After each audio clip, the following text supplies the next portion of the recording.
বহুজন সমাজ পার্টি পূর্ব বর্ধমান জেলা কমিটির উদ্যোগে সংসদে বিজেপি নেতা ও কেন্দ্রীয় মন্ত্রী অমিত শাহের ডক্টর ভীমরাও আম্বেদকরের প্রতি অপমানকর এবং অমর্যাদাপূর্ণ বক্তব্যের প্রতিবাদে জেলা প্রশাসক দপ্তরের সামনে ধর্ণা ও বিজেপি নেতা অমিত শাহের ক্ষমা চাওয়ার জন্য জেলা শাসকের কাছে স্মারকলিপি প্রদান।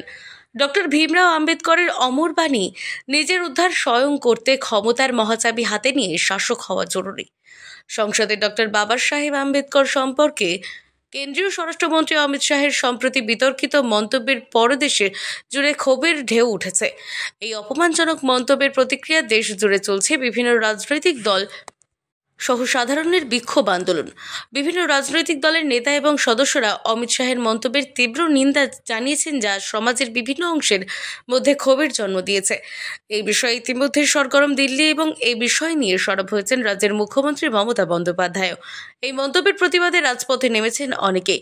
আজ পূর্ব বর্ধমান জেলার কোর্ট কম্পাউন্ড চত্বরে বহুজন সমাজ পার্টির সকল সদস্য মিলে আম্বেদকরের প্রতি অপমানকর ও অমর্যাদাপূর্ণ বক্তব্যের প্রতিবাদে জেলা শাসক দপ্তরের সামনে ধর্নায় বসেন এবং বিজেপি নেতা অমিত শাহে ক্ষমা চাওয়ার জন্য জেলা শাসকের কাছে স্মারকলিপি প্রদান করেন।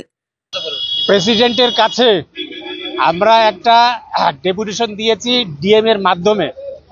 ডেপুটেশনের আমরা বলতে চেয়েছি প্রেসিডেন্ট যাতে তাকে ক্ষমা চাইতে বাধ্য করে।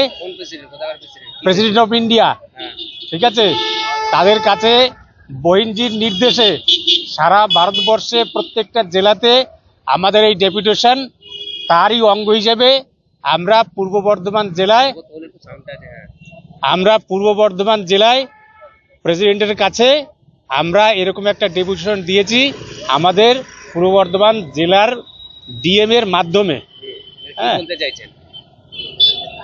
অমিত শাহজি যাতে ক্ষমা চায় সেইটার জন্য, এবং তার জন্য আমরা এখানে ধর্নাও দিচ্ছি আমরা। পূর্ব বর্ধমান থেকে তন্ময় ঘোষের রিপোর্ট, আনন্দ বার্তা।